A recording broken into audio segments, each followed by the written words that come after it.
Ah, the sand is coarse. This must be the place. We are encroaching upon Horus's tomb.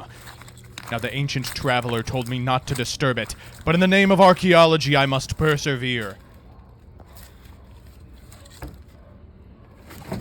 Insolent fool!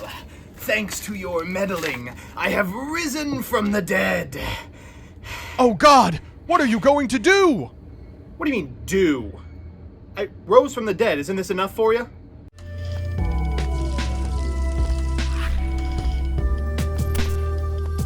Good afternoon, Jank enthusiasts. I'm MBT, and this is 10-Minute Testing.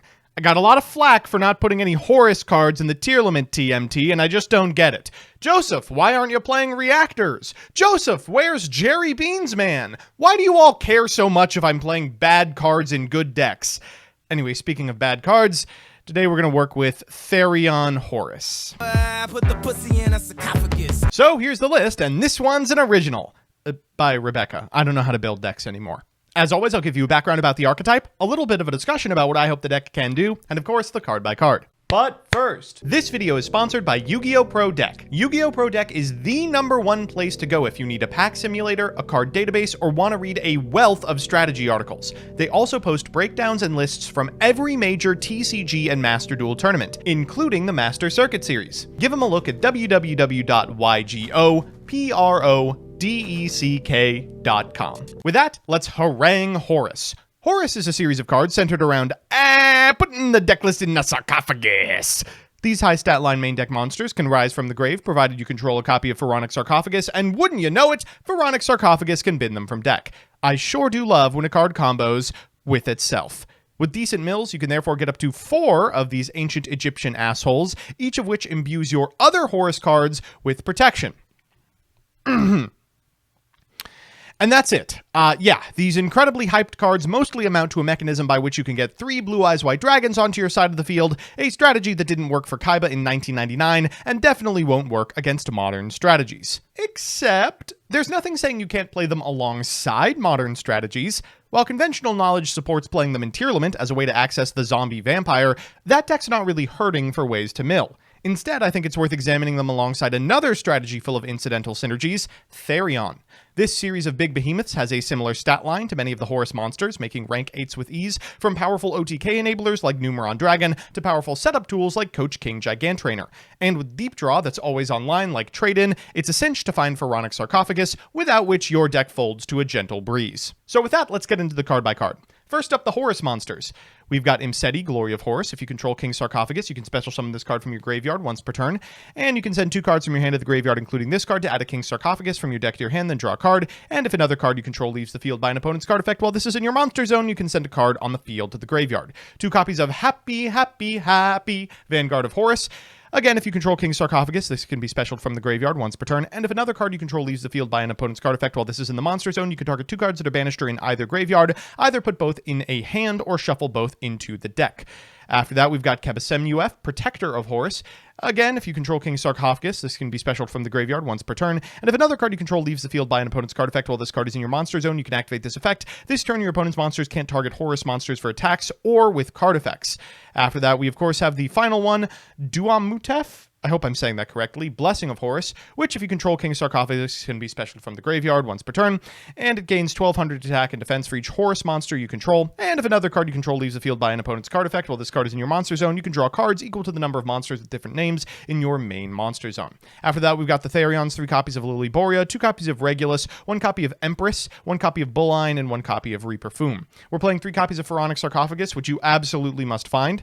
Horus monsters can't be destroyed by card effects unless they target them, and you can send a card from your hand to the graveyard. Do send 1 Horus monster from your deck to the graveyard. You can only use this effect up to 4 times per turn, and then once per turn at the start of the damage step. If your Horus monster battles an opponent's monster, send that monster to the graveyard. Speaking of battle tricks, we've got 3 copies of Disco, 1 copy of Terraforming, 3 copies of the Endless Engine Aggro System, 1 Therion Charge, triple Trade-In, and a Therion Cross. For non-engine, we have 3 copies of Infip, 3 copies of Ash Blossom, 2 Thrust, and a Talent, and 1 Called by the Grave. In the extra, We've got Zeus, Dragublion to pair with the Numeron Dragon. We've got the Zombie Vampire. This card's really dangerous to activate right now. It says neither player can target this card on the field with the effects of special summoned monsters unless they were specialed from the graveyard, and you could detach a material from this card. Both players send the top 4 cards from their deck to the grave. Then if any monsters are sent to the grave by this effect, you can special summon one of those monsters to your field. Giving your opponent graveyard fodder is not fantastic this format, but sometimes you have to do what you have to do. We have Hope Harbinger, Teardrop the Rika Queen, Coach King Giant Trainer, Gigantic Champion Sargas, Dingirsu, and Galaxy Eyes Photon Lord for links. We've got Access Code Talker, Apollosa, Nightmare Unicorn, SP Little Knight, and IP Masquerena in the side. We've got 3 copies of Nibiru the Primal Being, the 2/1 of Magnamut and Druis Worm, DD Crow, Spellbound making a resurgence, and Solemn Judgment. So with that, let's jump into the games. Our first match is up against Volcanic Runick, and I almost feel personally responsible for this one. Don't play this deck, folks. It's bad. Our hand looks really good. We're going to begin with a copy of Imseti. That's going to send a Kev to send you after the graveyard so we can grab a Pharaonic Sarcophagus, and we'll use its effect to send Duamutef as well. Afterwards, we'll special summon all 3 of those from the graveyard using their effects, and then we'll overlay for a Coach King Giant Trainer. And count along with me. 1 card, 2 cards, 3 cards! We'll go for Argro System afterwards, sending a copy of Lily Borea and Bull Ein to equip the Lily Borea, then activate the Lily Borea effect in order to grab from deck to hand a copy of Charge. We're going to go Disco for the King! We'll go for the King's effect, targeting the Lily Borea, and then we'll just make an IP Masquerena, which is a lot better of an end board now that SP Little Knight is out. Our opponent's going to begin with a copy of Flashing Fire, targeting the King Regulus, so I guess we'll just go ahead and negate that because we have to. They're going to set a Runic Fountain, then afterwards they're going to normal summon a copy of Volcanic Trooper and use it to get a copy of Volcanic Blaze Accelerator, which they will activate. Afterwards, we will go for IP Masquerena. They will chain Runic Destruction, but this isn't going to work the way you want because as we go into SP Little Knight, we can activate its effect in sequence in order to banish the Runic Fountain and prevent it from resolving. Afterwards, we're going to go for the effect of the Volcanic Blaze Accelerator, but we can just tag out the Little Knight alongside the Volcanic Trooper. They're going to go for Rimfire, and unfortunately, our last point of interaction is this Called by the Grave. We'll go ahead and banish it, and our opponent is out of options. They're going to pass turn here. We get back the Little Knight, and we should be able to OTK from this position. We'll activate the effect of the Argro System in the graveyard in order to grab itself back, then go for Charge, pitching the Argro System to draw 2. We'll go Lily Borea here in order to grab from the graveyard a copy of the King, then go for Pharaonic Sarcophagus, allowing us to reborn pretty much everything in the graveyard. Next, we're going to go for Nightmare Unicorn, shuffling the last monster back, and Access Code Talker. This is lethal, so let's just go to the graveyard. Oh, okay, I guess we'll BM just a little bit. Our second match is up against TG, which just got a ton of new support I can't wait to play around with. Unfortunately, it seems we're experiencing karmic justice for BMing that last game because our opponent has opened what appears to be 4 pieces of non-engine and break limiter, and we need this trade-in to resolve. Our opponent's going to go for the break limiter and then Rocket Salamander to tank Grub. They're going to activate the effect of the Gear Zombie, and then they're going to make a copy of Mighty Striker. They're going to trigger the Mighty Striker and the Tank Grub in sequence. God, Tank Grub is so good. Before activating TG All Clear. They're going to cycle out that copy of Mighty Striker, then activate its effect in order to send the trap to the graveyard. Then it's Screw Serpent time into Over Dragner. Okay, this is probably a good enough time to fire off the Infip. Our opponent's going to set 1 and pass, but can we beat the hand traps? We're going to begin with a copy of Trade-In, and maybe we cannot, okay? I guess we can go for Reaper Fume here, targeting this copy of Lily Borea. We'll go for the effect and walk into Veiler. This Therion Cross is going to have to do a lot of work. Our opponent will draw for turn. That's nothing, but unfortunately, all these cards have graveyard effects. They're going to go for the Break Limiter and Graveyard and the All Clear. That gets them both a copy of Screw Serpent and Booster Raptor and Sinful Spoils. Oh, God. They're going to bring out the Rocket Salamander and go for Over Dragner again. We will negate it a second time, but it's not a great position to be in because they can go to combat, wipe our board. Then in main phase 2, activate the effect of the Sinful Spoils to go into Snake Eye XL, activate its effect, and then normal summon a copy of Rocket Salamander, which can, of course, bring back the Screw Serpent. Here they get to go Star Guardian effect and recycle that Screw Serpent and summon it back out and make Hyper Librarian and end on Baron de Fleur against our 2-card hand. Oh, great. Imseti, where were you in the opener? So it's time for game 3, and you know what that means, a best of 3 versus meta. Our opponent's playing Labrynth, which is maybe stretching the definition of meta. They're going first. They're going to begin with a copy of Pot of Extravagance, and we don't ash it because the only thing worth ashing against this deck is that one, Big Welcome. They're going to set 2 and pass. We'll draw for turn, and of course ash the Big Welcome Labrynth. Okay, this could go well. We're going to begin with this Disco. We're going to grab the Disco in order to use the effect of the King Regulus, and down comes Droll. That's worth a thrust. That's worth an ash, and what are they going to do? OT Chaos? Let's just pass. Our opponent draws for turn. That's a really good one. They're going to go for the effect of the Big Welcome Labrynth in Graveyard, then chain the effect of Stovey Torby in order to set another one. That's going to put this copy of Ariana back in hand. They can summon back the Stovey Torby, activate Ariana in order to grab Big Lady, activate the effect of Big Lady, and then make a copy of Chaos Angel, banishing the Disco. Not a particularly important card as part of my end board, but sure. We'll take a whole bunch of damage here, but notably are not dead. And for turn, sometimes you just have the Mandate of Heaven. We're going to go for Imseti. They're going to big welcome, and oh, we ripped the Ash. Good luck. All right, let's go ahead and grab that copy of the Scarmophagus, and then afterwards we're going to activate the effect of the King Regulus to contest the back row before activating Sarcophagus and dumping our entire hand to get every name into the graveyard. Pretty good stuff. From here, we can activate the effect of Happy, Happy, Happy, and Kepisen UF to go into Dingirsu. We'll activate Dingirsu. Our opponent will go for Infinite Impermanence, and yep, that's worth the Regulus to me. We'll go ahead and send this copy of Chaos Angel to the graveyard. Then we're going to bring back Imseti, overlay for Dragublion, and our opponent's going to concede. So it's time for game...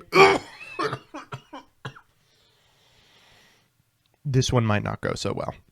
Our opponent's going first. They're going to begin with Arius, the Labrynth Butler, new card PogChamp. They're going to go ahead and set this copy of Big Welcome, then activate the effect to summon a lovely Lady of the Silver Castle. That's going to bounce this copy of Torby and take a card out of our hand. Couldn't have hit an aggro system, huh? They're going to reset this copy of Big Welcome, then fire off Lord of the Heavenly Prison. In draw phase, you're going to fire off the normal Welcome. That's going to summon from deck a copy of Lovely Lady. Then they'll fire off Lord and Big Welcome in sequence, and Lady as well. I'm praying that there's no EEV, and there isn't, but that card does still beat us. They're going to go for the effect of the Cucklock, and then afterwards you're going to fire off this copy of DDG, popping a card in our hand as well, and there's nothing we can do with this grip. So it's time for that all-important Game 3, and Lava Golem D-Barrier. Man, they have a lot more faith in our deck than I do. We boarded in a solemn judgment. All right, well, we did find Sarcophagus, so we'll go ahead and fire that off. We're going to send this copy of Lily Borea in order to get that Imseti into the graveyard, then Happy for a copy of Kepisen UF. We're going to summon 3 of those bad boys back, and it's time to get drawing. Let's go for Coach King Gigantic Trainer, drawing a card. We'll fire another one, and they're going to go for the Bestial Druisworm, I think just supposing that there's not going to be a better opportunity to activate it. We'll draw a third card, then afterwards we're going to go for Trade-In to draw a couple more. We'll go Disco. They're going to chain the effect of the Stovey Torby for a Big Welcome, and then afterwards we're going to grab a copy of King Regulus. King will get a copy of, you guessed it, the Lily Borea, which can send itself to the graveyard in order to grab a Therion Cross. We'll set 3 and pass back to our opponent, who will draw for turn and, of course, tribute our entire field for the Lava Golem. They're going to go for the Big Welcome. We will Ash Blossom, and they're dead to the Pharaonic Sarcophagus on field, so they'll scoop. So we're back with the deck, and, well, at least we know it has a good Femcell matchup. Let's do the pros and cons. First, the pros. 1. The Horus engine improves the grind game so much that you really can come back from anything, provided you don't die turn 2. You get up to 4 free bodies every single turn, and Kepisen UF's effect especially often leaves your opponent unable to break through them. 2. Imseti's discard effect comes in handy for placing unwanted Therions in the graveyard and cycling further into the deck. And 3. You get to style on Doug if you pronounce the names correctly. And the cons. 1. Despite all the consistency improvements, the deck is still a little bricky. Trade-In, Imseti, and Charge all attempt to resolve this issue, but sometimes you just draw 5 bodies that all need an enabler. 2. The end boards are underwhelming. Sometimes you're going to end on 2 to 3 negates and an IP for your entire hand. You're mostly setting up to not die so you can win on turn 3, rather than shutting your opponent out of the game. And 3, if you don't see access to King Sarcophagus, you are just losing that game. There's nothing to say.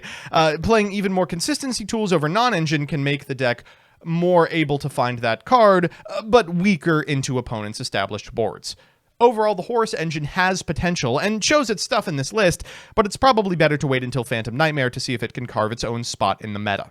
Thanks so much for watching. A huge shouts out to all of my patrons, but specifically Elena Tincher, Alex Perea, Allison Elliott, Bacon for Hire, Brett Henry, Kenor, Da Bears, Darkmaster Zork, Derpin Dragon, DJ Elephant, John Piet, Jordan Kuntz, King Magic Ruler, Knight Mary, Legal Rights, Lockstone, Luis Hernandez, Matthew M. Derezzo, MBT Play Madolce, Melfi Stan, Mike Carlotti, Puffins of Doom, Rose Lapine, Solar Flare the Ricka Queen, Storm King 01, Troy Says By Erasure is Gay, Vincent Storm, Who's Nick, Wonder Waffle, Yuki, and Your Socks Are Moist Again. Couldn't do it without you.